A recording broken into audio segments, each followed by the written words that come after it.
bersama-sama mengikuti persidangan di Pengadilan Negeri Jakarta Selatan melalui media, bahwa di akhir pembacaan tuntutan terhadap terdakwa, di sana dibacakan oleh jaksa penuntut umum memberi kesimpulan dengan dasar keterangan dari ahli dan keterangan lie detektor.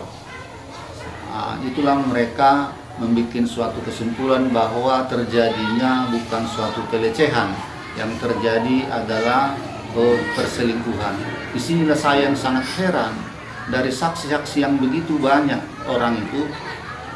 Satu, si Ricky Rijal, kedua si Kuat Ma'ruf, dan ketiganya itu si Susi. Tidak ada menyebutkan sebagai saksi yang melihat terjadi pemerkosaan ataupun perselingkuhan di Magelang.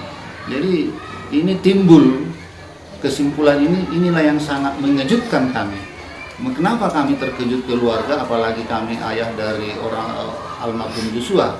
Selama persidangan ini ataupun selama kasus ini ada, anak kami ini sudah terus-menerus difitnah.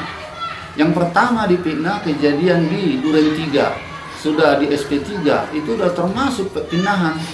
Orang yang sudah mati ataupun orang yang sudah meninggal masih difitnah. Sekarang timbul lagi kesimpulan bahwa anak kami ini melakukan perselingkuhan. Inilah yang sangat menyakitkan.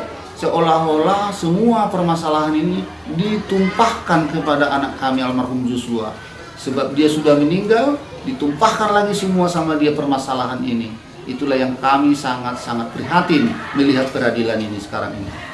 Jadi kami sangat berharap kepada Pak Hakim agar Pak Hakim boleh memutuskan nanti di keputusannya, memberikan keadilan yang seadil-adilnya kepada yang tertindas seperti kami ini.